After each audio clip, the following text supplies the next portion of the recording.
Meio-dia em ponto com Deus, com pastor Francisco Nascimento. A paz do Senhor Jesus Cristo, nosso amado Salvador. Meio-dia em ponto com Deus. Quem tá ligado aí, gente? Vamos entrando, vamos conectando, vamos ficando online. Tem muita gente offline, gente, pelo amor de Deus. Então, meio-dia em ponto com Deus é o nosso encontro marcado toda terça-feira. Grava aí terça-feira e quinta-feira agora, 2 dias na semana, uma palavra devocional, uma palavra de Deus para abençoar a tua vida. E também não só a sua, mas também aqueles que vão ouvir através de você, propagando, compartilhando aí nos seus grupos, né? Grupo de igreja, WhatsApp, Facebook, Instagram, todo YouTube, se você tiver, compartilhe essa palavra, porque certamente Deus vai falar com você e com aqueles cuja palavra vai chegar. Então, nós estamos falando sobre as maiores conversões, as salvações mais impactantes que nós temos na Bíblia Sagrada, narrado nas Bíblias Sagradas, de alguns personagens. Lógico que não são todos, né, mas são alguns. Nós já tratamos sobre Nicodemos, terminamos sobre o religioso que se converteu, falamos sobre Maria Madalena, né, falamos sobre a mulher lá de João 4, a mulher que tinha 5 maridos e o 6º que ela tinha, mulher samaritana, né, lá do poço de Jacó. Então hoje nós vamos falar sobre um personagem bíblico também muito bem expressivo nas Sagradas Escrituras, que é um centurião chamado Cornélio, religioso, gentil, que encontrou-se com Jesus, ou Jesus se encontrou com ele, e a vida dele foi mudada. É assim mesmo, realmente Jesus, ele faz coisas maravilhosas. Lógico, nós vamos começar hoje e devemos terminar na próxima live, na próxima mensagem, porque nós estamos dividindo em 2 partes, às vezes em 3 partes, né? Não dá para terminar isso só é muita coisa que a gente precisa compartilhar, que a gente precisa ver, que a gente precisa meditar, né? A palavra de Deus, ela tem que ser extraída ali, como se extrai ali as grandes coisas na vida, os grandes alimentos na vida ali. Nós devemos também extrair bem da palavra de Deus suco, né? Para nossa bênção, para a bênção espiritual da nossa alma, para abençoar a nossa alma. Então vamos lá, nós vamos falar sobre hoje o centurião Cornélio. Lógico, o Atos dos Apóstolos é que narra essa história apenas no capítulo 10 e o capítulo 11 de Atos dos Apóstolos. Eu quero que você esteja conectado com a Bíblia próxima. Se você não tiver, você depois pega a sua Bíblia e vá conferindo aí, porque fica sempre gravado no Facebook, no Instagram, fica gravado aí também no YouTube, nessa mensagem, para abençoar a tua vida, tá bom? Rever também, para você poder ser abençoado. Vamos então, gente, vamos então. Atos Apóstolos, capítulo 10, diz assim: morava em Cesareia um homem de nome Cornélio. Já dá o nome dele, né? Centurião da corte chamada italiana, piedoso e temente a Deus com toda a sua casa,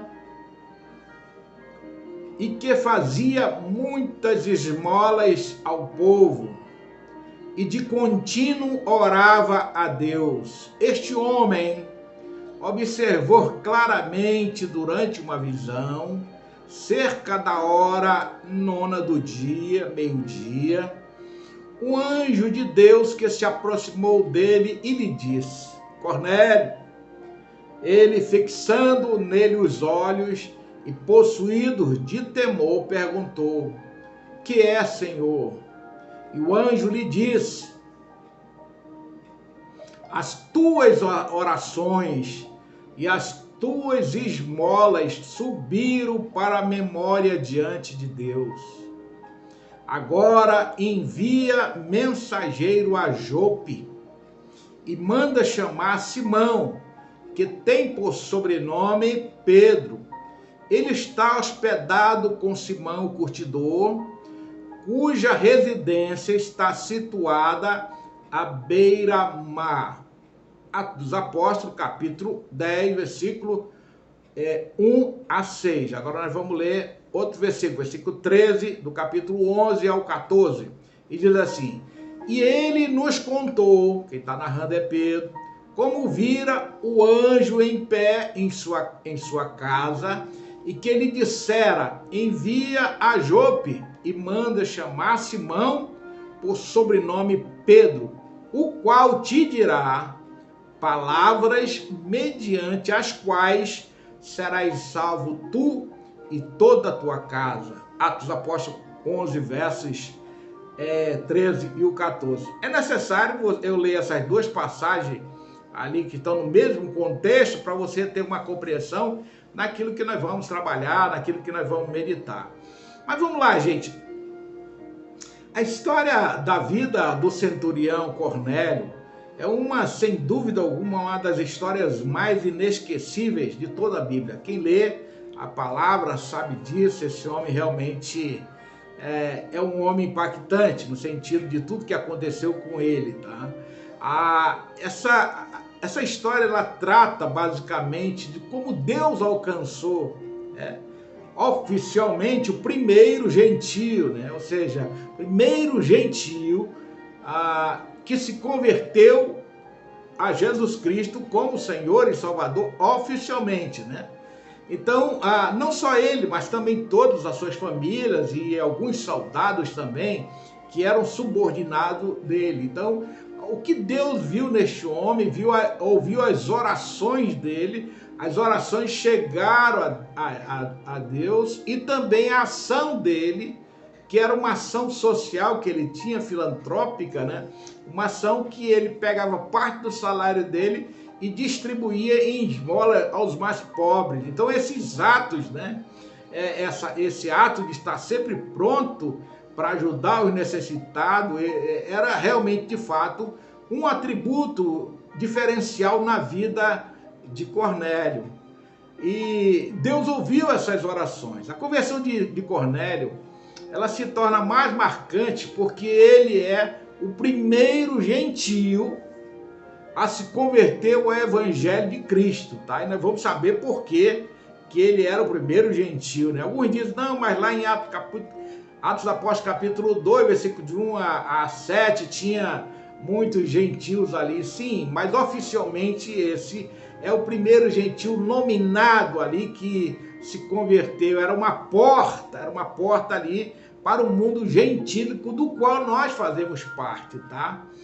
Então, essa porta de entrada nos trouxe a salvação. Lembrando que Jesus ele se apresentou aos judeus, dizendo que ele foi chamado para os judeus, né?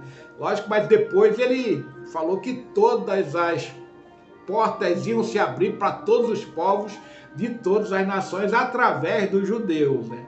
Então, o plano para alcançar os perdidos, ou seja, os pecadores, ele começou, gentílicos, né? Ele começou basicamente ali com Cornélio, né? Lógico que ele foi aquela porta de entrada.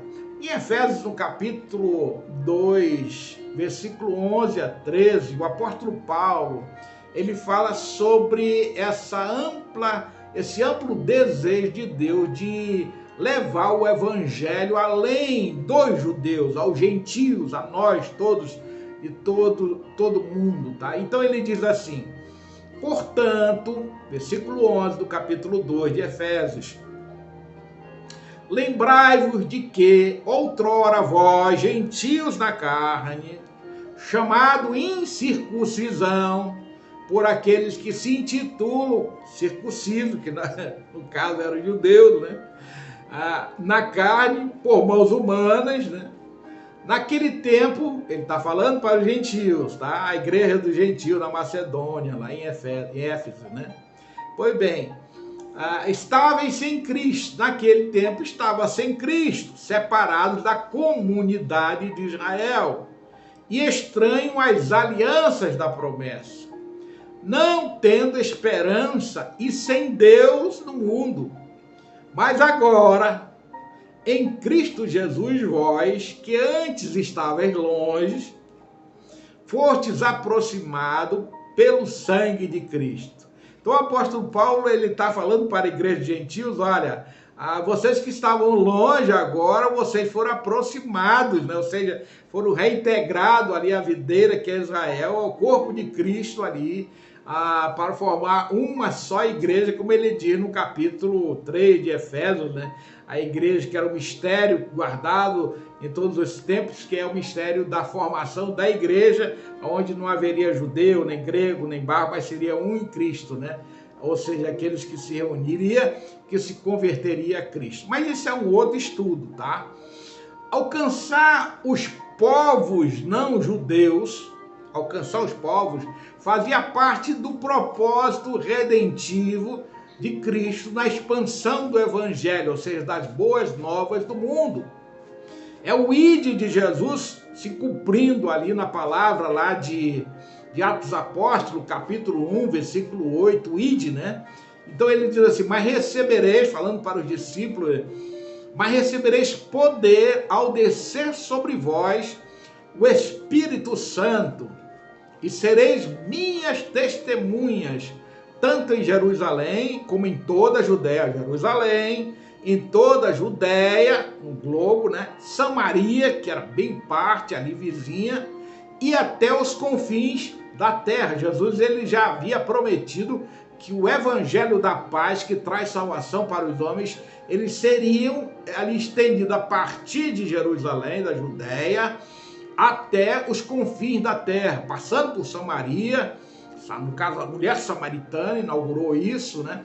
Até os confins da terra. Mas em outro texto, de João 17, para a gente ter um entendimento melhor sobre o propósito salvífico de Deus para toda a humanidade, lá em João 17, na oração sacerdotal, a gente vê Jesus Cristo ali fazendo uma oração, já citando na oração aqueles que não eram judeus, mas que iam receber o evangelho. No caso, esse caso pode ser você que está recebendo o evangelho, ou você que já recebeu o evangelho da paz. Então você está sendo citado intrinsecamente na oração de Cristo. Observe, João 17, versículo 20 e o versículo 21 diz assim: não rogo somente por estes, oração de Jesus, tá? No monte, mas também por aqueles que vierem a crer em mim, por intermédio da sua palavra, a fim de que todos sejam um, e como és tu, ó Pai, em mim e eu em ti, também sejam eles em nós, para que o mundo creia que tu me enviaste. Ou seja, a profecia da união de Cristo dos povos, né, em Cristo, né, já estava ali, essa reunião ali dos redimidos, né, já estava ali na oração sacerdotal de Jesus. Mas vamos lá, gente. Cornélio, ele era um oficial do exército romano. Ele tomava conta, ele chefiava, né, ou ele comandava uma centúria. Ele era chamado centurião, porque ele era o chefe, era tipo um capitão, alguns dizem que era um sargento, mas não importa, importa que ele era um oficial da guarda romana, tá? Então ele era responsável por 100 soldados, que era a centúria chamada, que era uma unidade básica das legiões romanas, só para a gente ter um entendimento. Ou seja, ele era acostumado a dar ordens, ele realmente recebia a ordem de cima e passava a sua centúria, os seus 100 soldados, no qual ele comandava essa centúria, tá? Uma centúria era formada de 100, no caso 60 centúrias, né? Era formado uma legião, chamada legião, 60 centúrias, era chamada de legião, que era uma legião de soldados romanos, né? Tá bom? Então é para você trazer um entendimento sobre essa questão. E como líder, né, Cornélio, ele servia a corte chamada italiana, tá no texto, né, em Cesareia, nas proximidades ali da região da Galileia, tá? Lembrando que a Israel é dividida em Judéia e Galileia, tá? Onde Jesus passou a maior parte do tempo. Jesus nasceu na Judéia e foi criado na Galileia. Entre um e outro dá em torno de 140 quilômetros aproximadamente, tá bom? Não obstante ser gentil, né, ser pagão, né, o Cornélio, ele era prosélito, ele era um homem religioso, convertido à fé judaica, tá? Então, talvez ele estava cansado de toda aquela religiosidade inexpressiva, de adoração pagã, então ele era, assim, um religioso conhecido por todo Israel, tá bom? A religiosidade de Cornélio, ela chamou a atenção de Deus. É bom a gente frisar isso. Às vezes a gente acha que as pessoas são religiosas e não tem a atenção de Deus. Tem aquelas pessoas piegas, aquelas pessoas religiosas, elas com as suas ações sinceras, elas chamam a atenção de Deus. Foi o caso que o texto diz aqui no capítulo 10, versículo 2 a 4, diz assim: piedoso e temente a Deus com toda a sua casa, porque um líder, ele tem que liderar a sua casa, tá? Um líder que não lidera a sua casa, como é que ele pode ser um líder, né, de uma família, se ele não consegue nem liderar a sua casa? Ele vai ser líder na igreja, então ele tem que saber bem liderar. E o texto diz que ele fazia muitas esmolas, né? O texto, ele usa muitas esmolas, ou seja, ele gastava parte do seu salário para ajudar o próximo, o necessitado, tá? E o texto continua mais ainda, ele de contínuo orava a Deus. Os judeus oravam, né? E oram 3 vezes ao dia. Então ele tinha essa prática também de constantemente estar orando ao Senhor. E o texto diz que Deus ouviu as orações e enviou um anjo ali para dizer. Agora já pensou, o cara tá orando ali por volta de meio-dia e vê aquele personagem ali brilhante, resplandecente, santificado, né, glorioso, né? Ele tem um susto, né? Deve ter tido um susto. E ali o anjo revela para ele que Deus tinha mandado, que Deus tinha ouvido as orações dele, que Deus tinha visto as esmolas que ele tinha e que Deus tinha uma promessa para ele, que era para ele chamar Pedro, né, que estava na cidade vizinha, e nós vamos já saber disso através da meditação, e ali Cornélio obedece, como nós vamos ver a seguinte. Então, muito bem, vamos lá então. Existem homens e mulheres nessa vida cujas suas vidas de retidão, vidas de bondade, né, são um grande exemplo no lugar onde vive. Cornélio era, não obstante ser um oficial romano, que se pressupõe que suas atividades diárias deveriam ser regidas pela rigidez, pela firmeza que a função dele realmente era soldado, né? Eu sei disso, porque eu também já fui, né? Então, contudo, ele era um homem que tinha um coração voltado para Deus, um homem de temor, um homem religioso, um homem que se compadecia dos pobres, né? E com isso ele chamava a atenção também de toda a nação judaica através desse bom testemunho.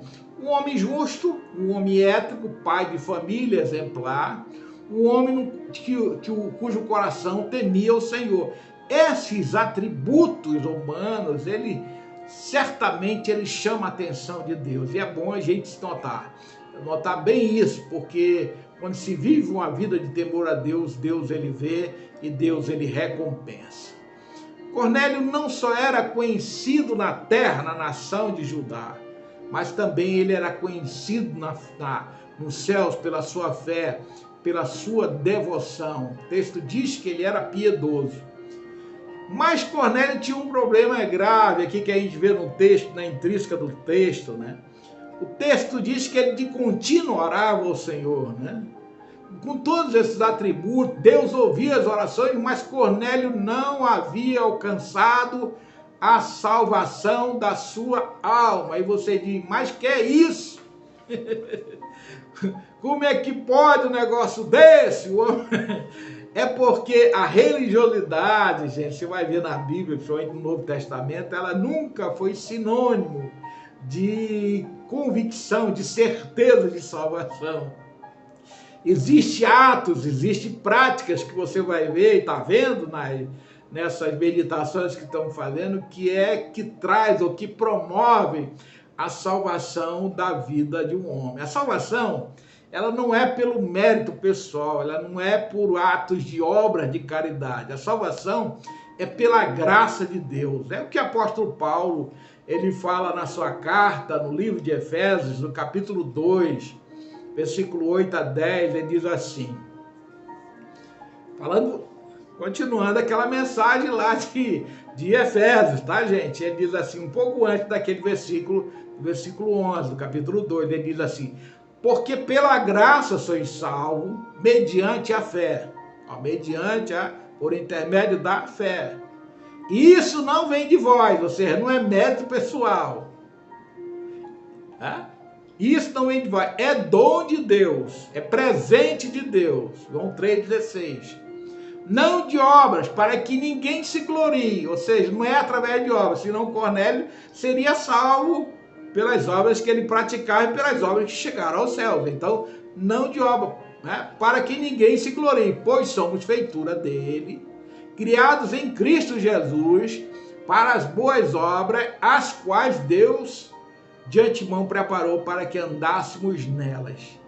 Então, da parte dos homens, o que precisa fazer para ser salvo, então, pastor, no que se refere à salvação, o que Cornélio fez foi a confissão da fé e o arrependimento de pecado. A parte dos homens, o que o homem tem que fazer é crer na obra salvífica de Deus, na graça personificada que vem através de Cristo Jesus. Lá em Romanos 10, versículo 9 e 10, talvez seja um dos textos bons para você meditar. Ele diz assim, se com tua boca confessares a Jesus como Senhor, dono da sua vida, governador, e em teu coração creres que Deus o ressuscitou dentre os mortos, serás salvo.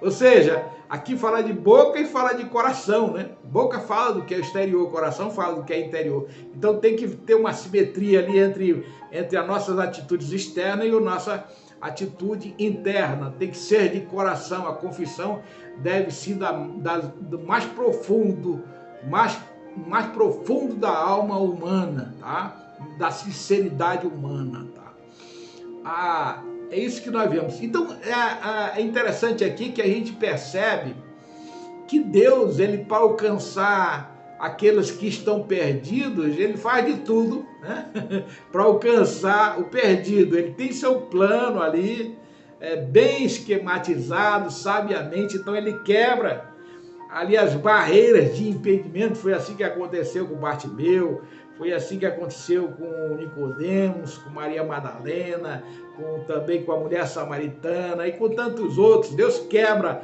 ali as oposições, né? Da parte de Deus ele faz de tudo para alcançar aqueles que o amam, aqueles que procuram ele, que buscam, que creem nele, né? Para curá-lo, tanto para curar, para resgatá-lo, para resgatar da perdição, para libertá-lo de todas as amarras, para salvá-lo. Então Deus ele faz de tudo para alcançar o homem. Foi isso que ele fez com Cornélio. Para salvar o gentil Cornélio, aquele oficial, Deus ele permitiu a morte de uma preciosa serva sua, para depois ressuscitá-la, justamente tudo para que o apóstolo Pedro se aproximasse mais ali, mais perto da cidade de Cesareia, onde Cornélio residia. Então é uma coisa meio interessante. Como é que Deus pode fazer isso? Vou narrar para vocês, está em Atos dos Apóstolos, logo no capítulo 9, versículo 36, existia uma mulher lá chamada Tabita, ou Dorcas, como era conhecida. Essa mulher era muito piedosa, fazia muitas esmolas, e ela, sem mais nem porquê, ela morre rapidamente. Ali, como Pedro estava numa cidade, ali na proximidade, chamaram ele para vir até essa cidade. Essa cidade ficava bem próximo de Cesareia, onde estava ali o centurião. Pedro fez uma oração, o texto diz que houve a ressurreição ali daquela mulher, todos se alegraram enquanto Pedro estava ali curtindo ali uma pequena férias na beira-mar, né, como ele gostava de pescar, né, juntamente com o seu homônimo, né, que era o Simão, também um curtidor, né. Então ele estava ali e foi quando Cornélio teve essa revelação, há 2 dias onde ele estava, onde Pedro estava, e ali Deus manda chamar a Cornélio, manda chamar Pedro para ir até Cesareia, levar a palavra que havia de trazer a salvação para aquela família, para todos aqueles que estavam na casa de Cornélio. Então havia um propósito realmente na ressurreição de Dorcas, como eu falei. Para salvar Cornélio e sua família, Deus usou justamente o apóstolo Pedro, tá bom, gente? Com as boas novas. Mas aqui para a gente finalizar essa parte, que nós vamos continuar, né, gente? Deus, ele quebrou basicamente 2 barreiras para alcançar Cornélio ali, tá bom? 2 barreiras foram quebradas. Mas eu não vou falar dessas barreiras agora não, gente, tá? Eu vou deixar para a próxima, deixar 2 barreiras. Lembre-se disso, 2 barreiras foram quebradas para que Cornélio ouvisse as palavras da salvação, palavras que viriam salvar a sua vida, a vida da sua família, a vida daqueles que estavam lá, os ouvintes, e também porta de entrada para o gentil. Foram 2 barreiras quebradas ali, o que eu vou continuar, lógico, na próxima live, tá bom, gente? Então fica ligado, tá? Você está acompanhando, nós temos muita coisa ainda para falar sobre a história de conversão, da conversão deste homem gentil chamado Cornélio. Eu quero orar por você, espero que Deus tenha abençoado a tua vida. A palavra de Deus é fonte de vida para aqueles que ouvem com fé, com esperança. Eu quero orar por você, pedindo as bênçãos de Deus sobre a tua vida. Pai celestial e amado de nossas almas, oro pela vida do amado ouvinte, ó Deus, que ouviu até agora a tua palavra, tentando aprender, meditar, conhecer. Ó Deus, não sei o estado de cada um, Senhor, Tu sabes e conheces individualmente. Alguns talvez estejam cansados da vida religiosa, como Cornélio estava, ou alguns podem estar ainda em pecado, nas práticas abomináveis, Senhor, estão querendo voltar a Ti, se reconciliar ou confessar Jesus. Ó Deus, que essa palavra também sirva de cura, Senhor.